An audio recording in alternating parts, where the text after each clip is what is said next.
Okay, well, let's get to the content. So, Ezeibe, as a global mobility leader, how and which areas are you using data today? So we use data in a whole bunch of areas. Data informs us where to put our investment from a compliance perspective. That's one of the very critical things. Where we have, for example, new rules coming out, and we have to understand where our people are going, what the volume is, where we have to understand sort of like the levels of compliance enforcement that exist in various places.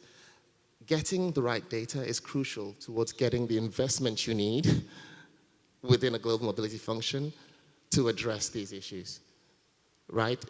Without your data, you're walking into a meeting and you're saying, we really need this. Okay, why?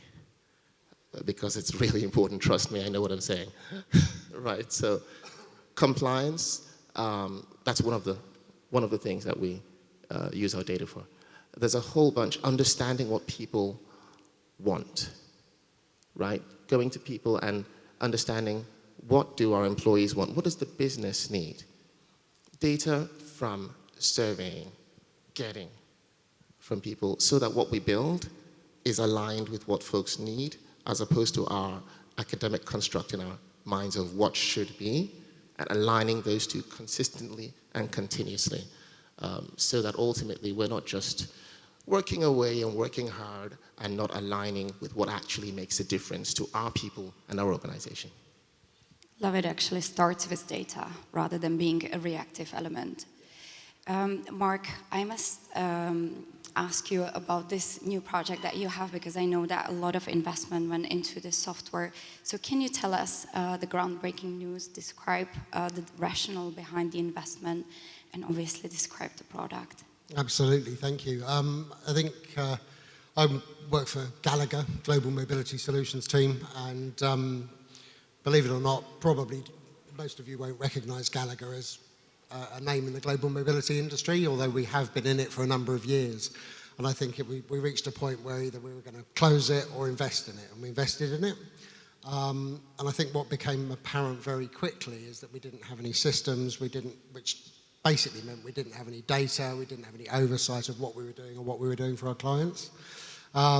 So we've been investing in ramping up the team, building a wider team on a global basis, and what we really needed was a technology that could enable us to provide the data that we and our clients needed. And I think more and more we're seeing sort of ecosystems grow out of technologies. And I think speaking to a lot of people, frustrations that many people have is there's so many systems and so many tech solutions for things now that you're logging into one system for one thing and another system for something else. And we've got lots of data, but it's all over the place.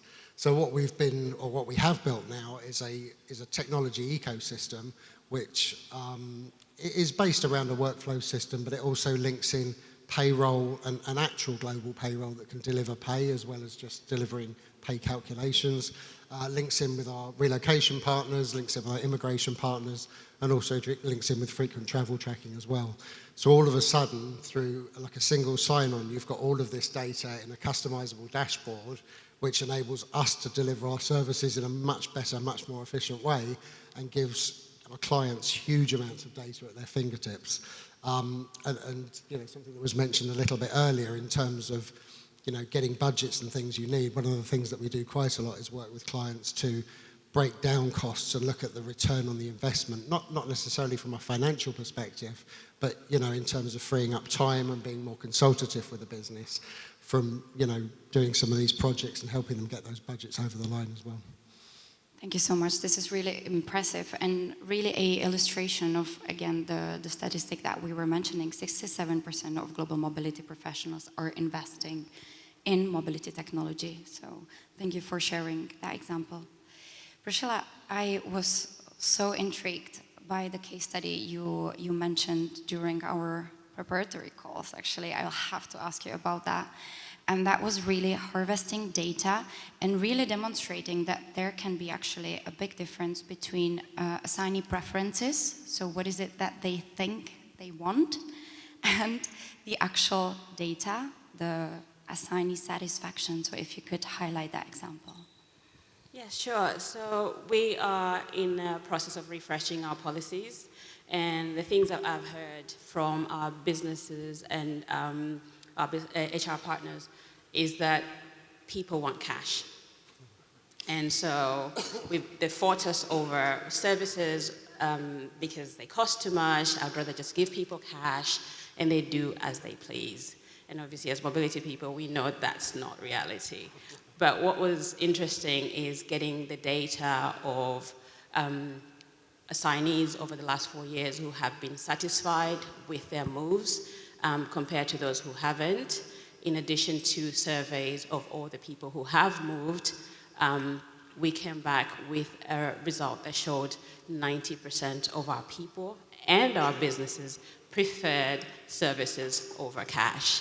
So when we started the refresh of our policies, we were all convinced at the end of it we were going to be giving cash at some point for our assignees. And we've gone back with it's all services because that's what people want. Because you will find that people will come and say, well, I want cash. You give them cash, they go spend it, and then they come back and say, I didn't get any support for my move. Things went wrong here and there was nobody there for me.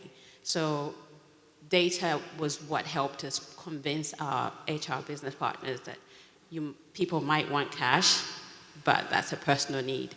But from a mobility perspective, they actually need a service. They need somebody to support them because moving countries is never easy, even for somebody who is seasoned traveler. Priscilla, sorry, can I ask Priscilla Absolutely, a quick question? it's a fascinating It's example. So what did you end up with? Did you end up with a policy that offered services, or do you end up with like a flexible, like a cash amount that could then be flexed to services as they required? Or? Yeah, so it's a cash amount, but with services attached to it, rather than somebody getting a cash amount and they go and do as they please. So if you do have, it's a flex type policy, well, not flex, it's sort of tiered. You then have the opportunity to be able to use services, but you cannot go and use services outside of our vendors. It has to be our vendors because we want to be able to see that you are getting the support that you need for the move. Yeah, the quality, the duty of care. Exactly. So I had to ask that because I'm working with the clients at the moment to provide data to help them get across the line that sort of service rather than providing cash. Thank you. Yes. Oh, it's fascinating, absolutely. Well, we actually decided that we are going to ask a few questions to you because we have just so many global mobility professionals as well in the audience. So if we could run a little poll as we speak, I'm just going to walk you through the question. So for those who do not know Slido yet, please just check this QR code and make sure to scan it. And then we are going to poll in real time.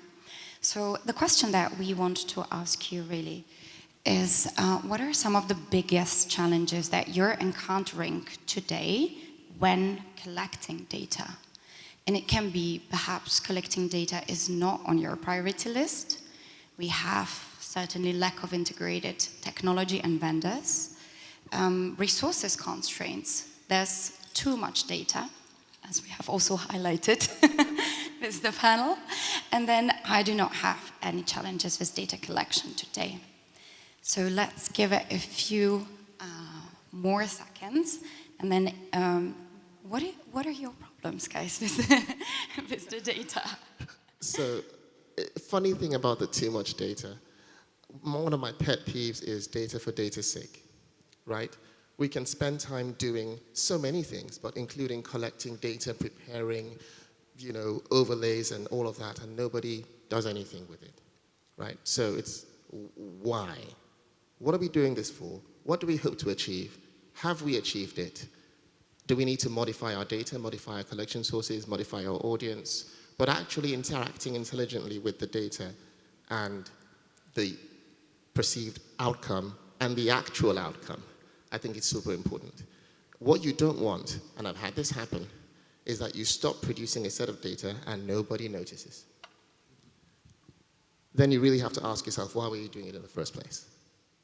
Right, so, yeah. Yeah, no, Priscilla? I agree completely. I think there's a tendency to sort of join in with the trend without really understanding whether you need that data or not. So when you're asking for data or you're trying to invest in systems to get data, understand what you're trying to achieve, what is your business need, rather than just getting data for the sake of data.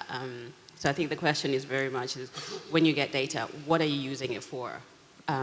What is it going to achieve for your program or for your business? Amazing. Well, I'm going to ask you the same, but let's first look at the results and then we can comment jointly. Okay, so, wow, okay, 50, wow, that's really surprising. 58% lack of integrated technology and vendors. That is pretty impressive. Is it a surprise? Not at all, not at all. Not at all. I mean, so it's, look, we can get data, right? But there's a way to get data the hard way. There's a way to get data the easy way. There's a way to get it integrated. There's a way to tell a story and get insights with data.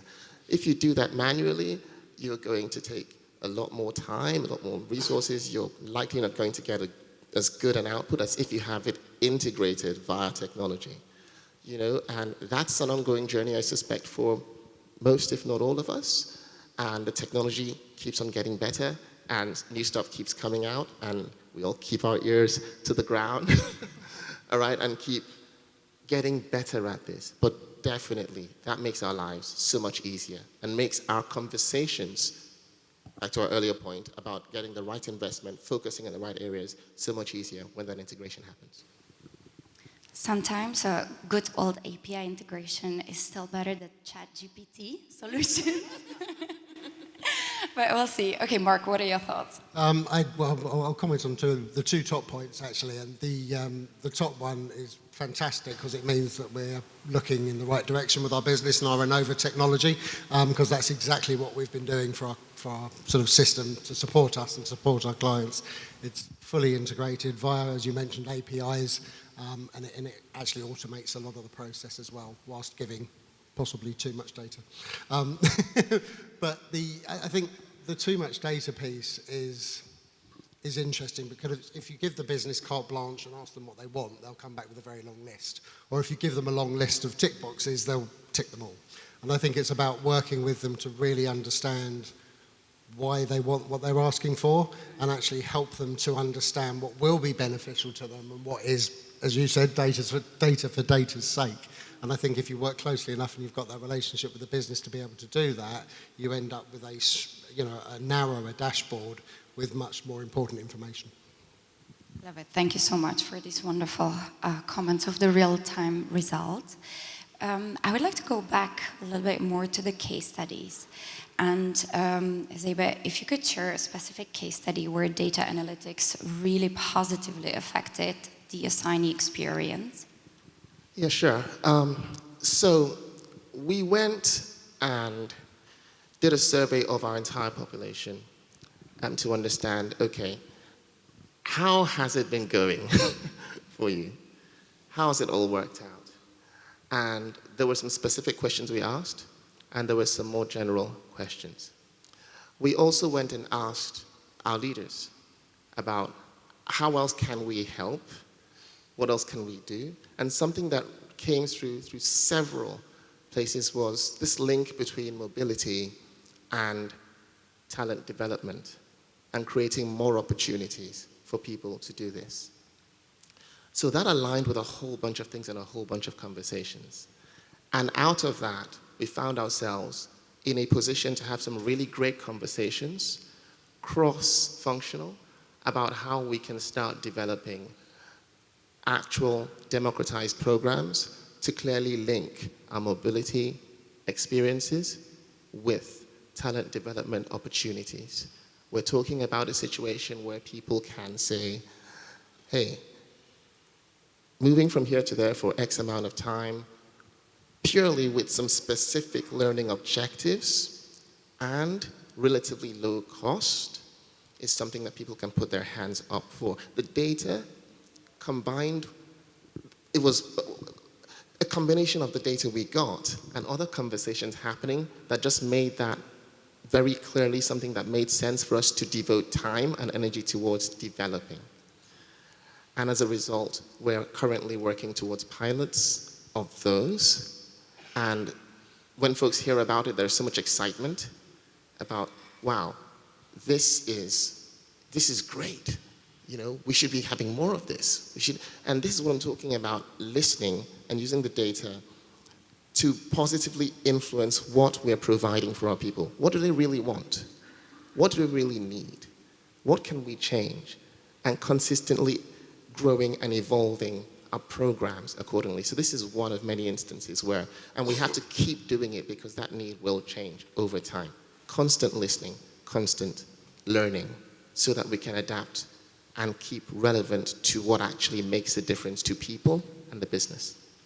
It's really impressive, and I'm a huge fan of the concept of democratized programs, as you mentioned.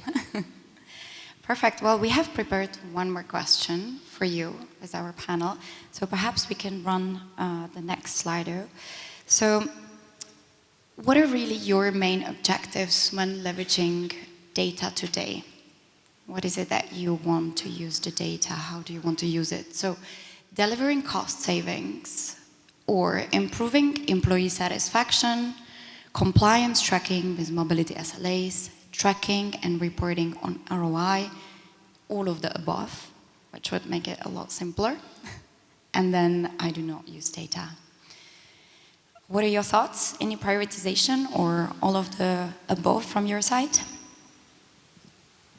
Mark? Yeah, I mean, I think it really is all of the above, isn't it? And I think one of the things that was mentioned a bit earlier is about, you know, getting approvals and getting budget for things to be able to improve the program, improve the overall experience, which, you know, comes into that list as well. But it's, yeah, it really is about, I mean, you know, we've talked about providing data to the business, but data for us as global mobility professionals, I don't know if we'll reach a point where we have too much data, because it really helps us shape and model things, it really helps us to advise on things, and to see where improvements can be made. Yeah. Amazing. Priscilla? Yeah, I think it definitely is all of the above. I think it's just trying to understand what story you're trying to tell, whether it's to the business or to a vendor. Data can help you make those decisions, and so all those things are important to us as a mobility profession. Yeah. Amazing. I think that it's the right time to look at the results, if possible. Real-time results. Yeah, 59%. Okay, I would expect even more. Okay. There's some bets going on, clearly. Okay, improving employee satisfaction, 22%. Oh, it's moving still. Delivering cost savings, 14%. Compliance tracking with mobility SLAs, 11%. And tracking and reporting on ROI, 10%, and going a little lower. So, Ezeibe, any comments? Sure. I mean, of course, all of the above, but I would say also organizations are at different, you know, developmental stages, different experiences, different priority stages, and where your organization is at will influence that. Whilst all is applicable, you will lean towards a couple more than others, depending on where you're at. If you're going through a cost-saving, cost-cutting exercise, obviously, delivering cost savings will feature highly. If you have issues with, you know, reactions to the program, or you have a particular drive towards making employee satisfaction, we all care about employee satisfaction all the time, but there may be a particular drive at a point in time towards that. And that's going to feature highly, or even more highly, in your particular program. I think it's always important to, and I say this over and over and over again, understand the context in which we are working, understand the business that we're supporting and the needs, and then tailor what we're doing towards that. Not giving up our objective professionalism to give advice, but always within the context of the business in which we are. Otherwise, you're not going to do the best job you can to create a competitive advantage for your business. Priscilla?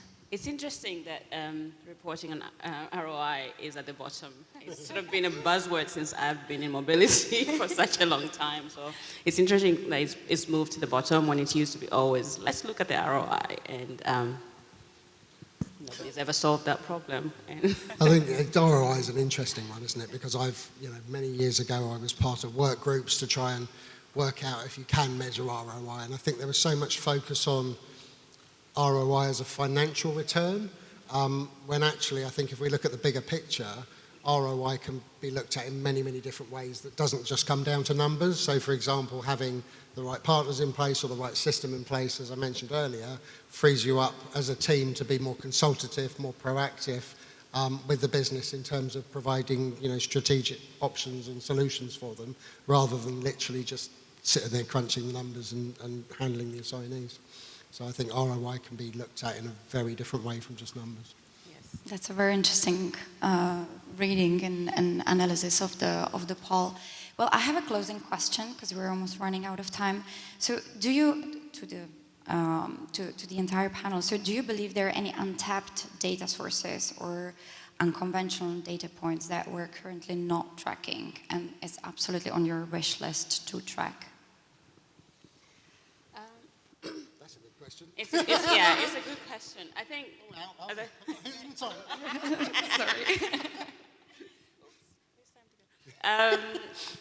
I think it depends on, as I said, the story you're trying to tell.